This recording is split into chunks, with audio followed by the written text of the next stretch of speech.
Get ready for LTV News, where we have what's happening on and off LaSalle's campus. Stay with us for the latest on what matters to our community.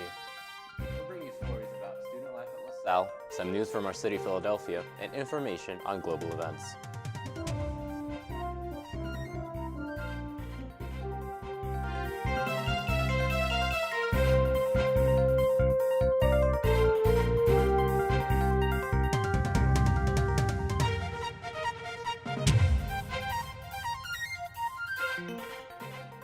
Welcome to LTV News, where we bring you everything from 20th and Olney to Philadelphia and beyond. I'm Mike Adradis, and I'm excited to be back for another episode. I can't wait to dive into these stories and updates we have lined up for you. And I'm Dostano Tiganov. We've got a lot to cover in the next half hour, so stick around for some fun and interesting stories you won't want to miss. Let's jump right in with what's going out at LaSalle. LaSalle University is celebrating first-generation explorers, honoring students, faculty, and staff who were the first in their families to attend college. With already 33.2% of day students identifying as first-gen, the campus is filled with trailblazers who are truly first to explore. Events ran from November 8th through November 14th, including a halftime recognition at the homecoming basketball game, a brick dedication ceremony, and a Build-A-Bear celebration. The university says this celebration is about pride, purpose, and lifting up the voices of those leading the way for future generations. LaSalle rower Madeline Wanzer has been making waves both on the water and in the classroom, balancing a full course load with a packed athletic schedule. A third-generation explorer, Wanzer followed the legacy of her grandfather, who rowed for LaSalle in the 1960s. She says the community at 20th and Olney helped her find her flow. Even through setbacks like tendonitis, a knee injury that forced her to rest, but to never give up. Now she competes with new strength, studies what she loves, and credits her team for keeping her grounded. Her message to students: chase what you love, and you will find your power. In a recent article, LaSalle decided to spotlight me for what they call a recipe for success. The university shared my journey from first visiting 20th and Olney and feeling that warm welcome, to diving into accounting and marketing through the Business Scholars and Honors Program. The story highlights my internship at Tate Weller, my love for cooking, and my dream to open a sandwich shop in South Philly. But most of all, it focused on my message about kindness, being grateful, and trying to be even 1% of someone's happiness. I'm honored to represent the Explorer community and to be known for more every day. Students often have a lot to judge with their school, work, and personal lives. Some even go a step further and try to start their own business on top of it. In this special interview segment, SportsTalk Philadelphia's Tyler Farmer talks hoops and business with sophomore Kevin Gamlin. Take a look. Welcome back to this special crossover interview for LTV News. I am SportsTalk producer Tyler Farmer, and here to my left with me, I have Kevin Gamlin. He is the co-owner of Extra Rep Hoops. He is also a student here at LaSalle. So we are going to talk a little bit about your company today. Kevin, how you doing today? I'm doing good. How about yourself? I'm doing great, man. I'm doing great. So obviously, the company is all about basketball. Mm-hmm. You love basketball. Talk about how you, growing up, how did you become such a basketball fan? Growing up, I started playing basketball at like 6 years old when I was in kindergarten or like first grade or something like that. And, you know, at first, like, I really didn't want to play. Like, I hated trying new stuff, and so it was weird at first. And then, like, eventually over time, me and my friends started to play, and like we really liked it. And then I didn't play in middle school actually because, like, I don't know, I felt like I was a little scared to. I didn't really want to. And then high school came. I played all 4 years, and then it was like, okay, what do I do now? And it was like, all right, me and my friend, we just started like working people out. So we decided to start a business, and ever since the rest is history. Nice.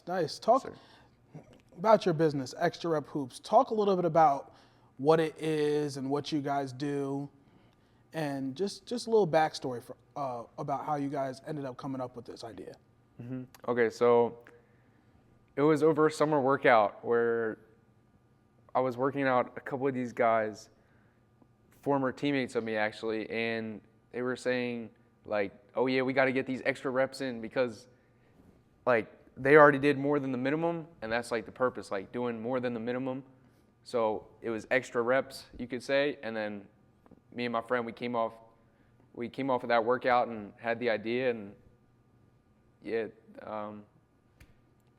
that's been it since. And like overall right now, we're just trying to make an impact on other people's lives and just change the way people see basketball, because everybody sees like, oh, all this stuff on the court happens, but like there's a lot off the court too where like we can make an impact. And I think that's the goal, make an impact off the court and on the court, just getting people better at basketball and getting them just better at life too. Mm-hmm.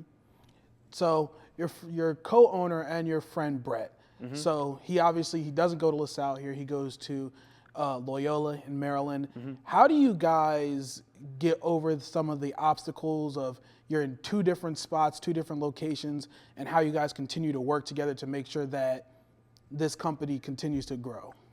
Yeah, that navigating that is like really hard because, I could go there, but that's a big commitment with like it being a 2-hour drive sometimes. So like I'm not gonna do that every single week. I haven't even like seen him in a while too, which is crazy. And I think the biggest part is just staying on the same page. And like he said at one point, like we got to tell each other each day like what we do in order to make the business better. And I think that was a really good idea. Honestly, we kind of stopped on that, but we got to continue to get back into that and just continue to grow. Even though like we're both in two different points and like two different spots, like we can still make an impact at the places we are at, and just embracing that and going through it together. Nice. So along with the training that you guys do, you guys also have a social media page at Extra Rep Hoops. Mm-hmm. What kind of things do you like to put on your social media page aside from just your workouts and everything? What else do you like to put on your social media page? Yeah, well, obviously, usually the workouts are on the stories. Some people told me to move the workouts to like actually like posts and stuff like that, but usually it's just like me and my friends like here most of the time, like we'll make a couple videos and like just do like certain moves and stuff like that, and then add it to the page. And then there's other times where like we'll do interviews and stuff like this. So, that's pretty cool. Like, who's your favorite NBA player, or like who's gonna win the NBA championship or something like that. And then sometimes it's like film, and recently I've gotten into stuff like that. But like overall, the stuff that we post is, and then like we do some like motivational stuff, but like overall it's just like general like basketball concepts that we're posting. Nice. Speaking of motivation, between obviously training people and working on your social media, that's a lot of work you guys have to do. How do you guys stay motivated in keeping up with your social media and keeping up with training? It's hard, to be honest. Like I haven't made that many posts in a while because, I've decided to just focus on like watching film and like just growing myself in like workouts and stuff like that. But when we do make the videos, I mean, like the motivation, it comes from like just wanting to be better like every single day, because there's always something that we can be doing to help people out. So I think that's like really important. And I think a lot of basketball players, like you could definitely tell like they chase the wrong things sometimes, and it's just important to be a light in like places that need it. Nice. Are there any other obstacles that you guys work through and overcome as you continue to grow your program? I would say yeah. Like I said, basketball players, like they face distractions, but like, everybody faces distractions. There are so many. I mean, I'm not really gonna name them off the top of my head, but like there's a lot of things that can like derail you from success and like take you off your course. And I think some of the times we've had to navigate that, whether it be like family, friends, and like a bunch of different situations. So we just need to stay focused, and I think we've been pretty decent at that. Nice. So you're very strong in your faith as well, Kevin. How do you incorporate your faith into this program? I think we both incorporate our faith, and I think the goal is just to like lead other people towards like I said earlier, like on the court, like we can help you, and we have a really good amount of knowledge, and you know that's only going to continue to grow. But I think like also we have great like life knowledge and like just like trying to help people grow with Christ. So, you know, I think that's been one of the major goals that we've had as well. All right, and as we're about to wrap this up, Kevin, what are some future goals that you have for Extra Rep Hoops? Future goals, I would definitely say we've been trying and knocking on the door with it, but, you know, working out an NBA player would be awesome. Just continue to build connections and just continue to make an impact and help other people, even if it's not people in basketball, just help other people like on the internet and stuff like that. Lastly, you and Brett 1v1, who's winning? I mean, I already beat him a lot, so I'm gonna say me. Oh, all right, Brett, you heard the challenge there. He beat you. You gotta go out there and get him. But that's gonna be all we have for this segment. Kevin, I really appreciate you taking the time out of your day to join us and answer these questions. We are now gonna send it back to the LTV News Desk. Thanks to Tyler and Kevin for taking time to share Extra Rep Hoops with us. That's all for our LaSalle stories today. Right after this break, we'll be back with what's going on in Philadelphia. Stay tuned.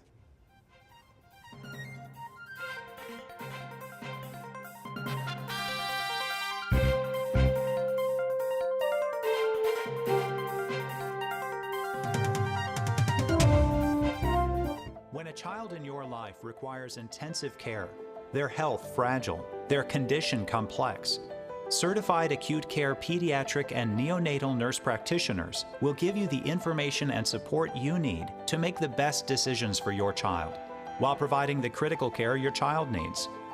Trained to diagnose and manage life-threatening conditions and emergencies, they are trained to make a difference. Learn why at certifiednurses.org. We put our trust in professionals with years of training to help us lead healthy lives. We rely on them to do their jobs with diligence and dedication, because if they don't, our lives are on the line. Clean water is essential to survive. 98% of fresh water lies underground, which must be accessed by trained groundwater professionals. One trained groundwater professional can ensure the health of an entire community. Don't take clean water for granted. Learn how to protect our water at groundwater.okstate.edu. Children exposed to poor air quality have smaller lungs and higher rates of asthma than children with good air quality. IQ Air Foundation is working to change this, providing filtration technology to school children with poor air quality through the Clean Air for Kids program, helping kids to breathe over 90% cleaner air indoors, removing barriers to learning, reducing sick days, and increasing test scores. This is all key to environmental and climate justice. Find out how you can help at IQAirFoundation.org. When the game is on the line, championship teams know the game plan. They communicate and work together to win. We all need a game plan to protect ourselves online. Talk to family and friends so they know how to stay safe too. Create strong passwords, turn on multi-factor authentication, update software, and recognize and report phishing, because online safety is not something you want to fumble. Get more game-winning tips at CISA.gov/secure-our-world. Then share them with family and friends.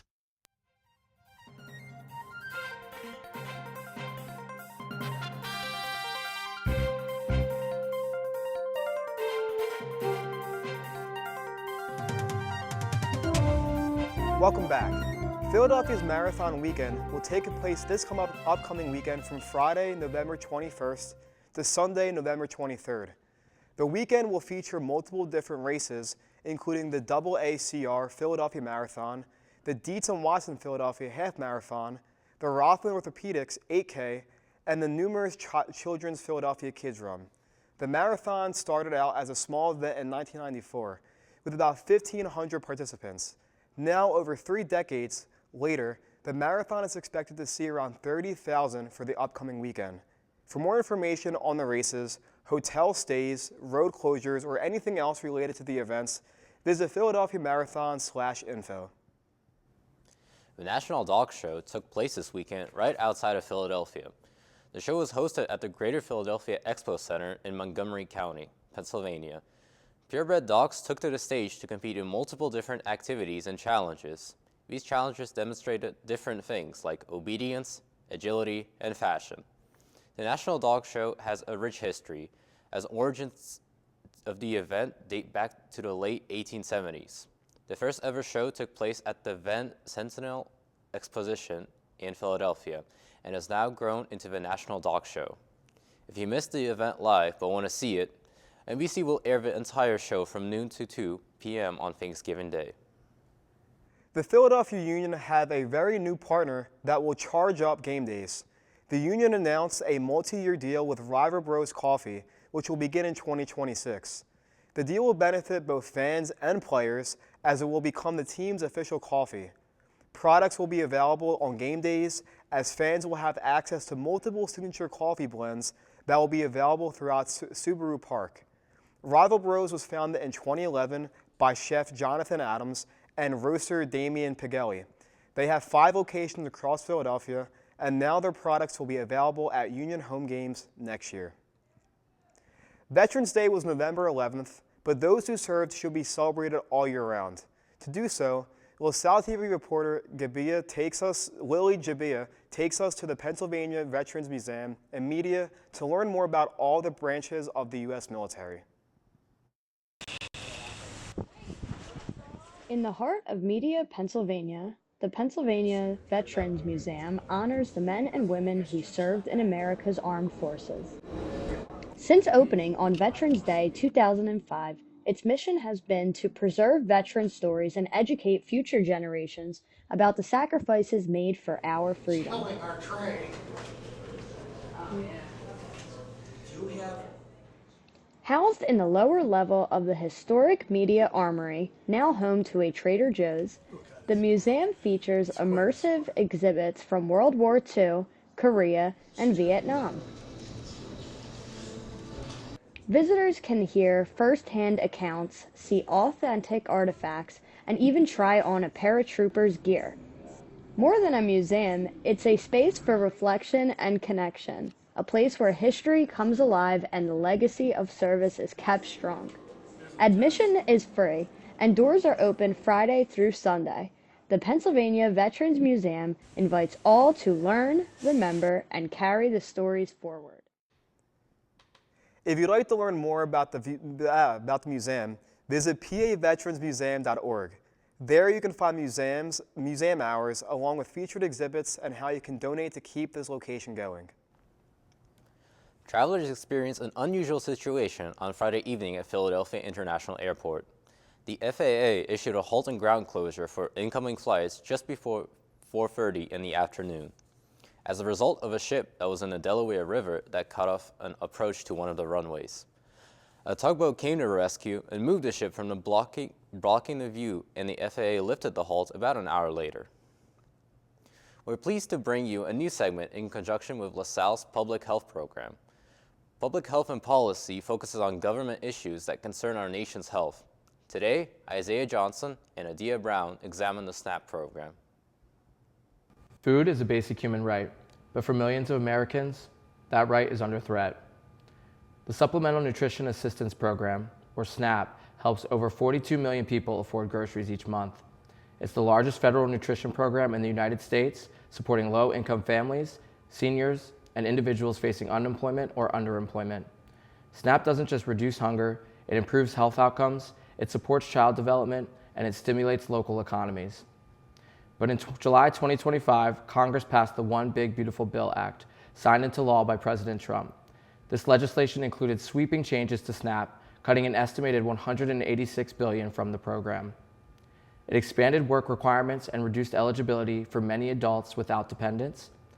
Then, during the ongoing government shutdown, the USDA ordered states to halt full SNAP payments, leaving millions unsure when or if they'll receive their next benefit. This isn't just a policy debate, it's a public health crisis. These changes to SNAP affect college students as well. Over 1 million college students rely on SNAP to gain access to food. SNAP is a safety net for many college students. They can dedicate more time to their studies and classwork because they know where their next meal is coming from. Without SNAP benefits, we may see an increase in students who are struggling with their academics and mental health. With these changes in SNAP, we are seeing how they are affecting the American people. Many individuals have increased stress about how they're accessing food. People may have to start sacrificing bills or other payments to buy food. This can create financial instability and increased stress. SNAP changes can lead to negative outcomes for health, state budget strains, and the shutdown of local businesses. For students who are struggling with food insecurity, here's a list of shelters in the area as well as the basket, which offers free food for students. This has been Public Health and Policy.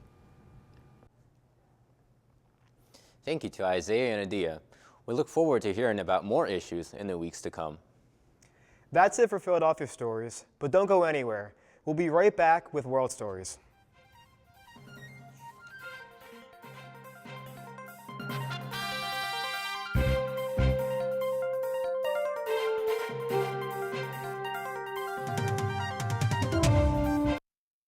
When the game is on the line, championship teams know the game plan. They communicate and work together to win. We all need a game plan to protect ourselves online. Talk to family and friends so they know how to stay safe too. Create strong passwords, turn on multi-factor authentication, update software, and recognize and report phishing, because online safety is not something you want to fumble. Get more game-winning tips at cisa.gov/secure-our-world. Then share them with family and friends. What makes essential workers essential? We keep where you work and live clean and safe. We harvest fresh produce for your families to eat. We help you heal when you're sick. Essential workers help our nation run. You're in every corner of our country and come from all over the globe. I'm Marty Walsh.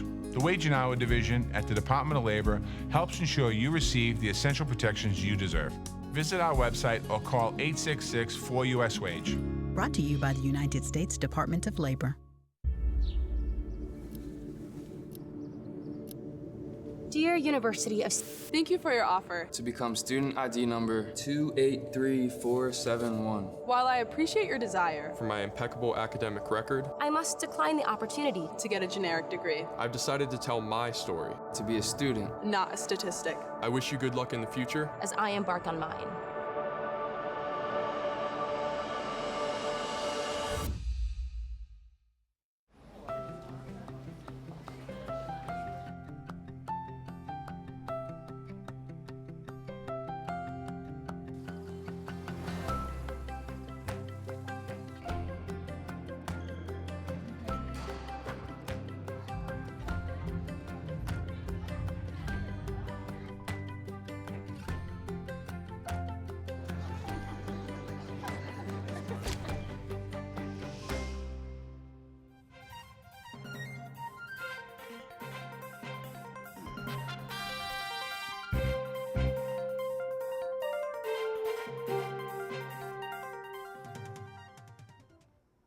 Welcome back.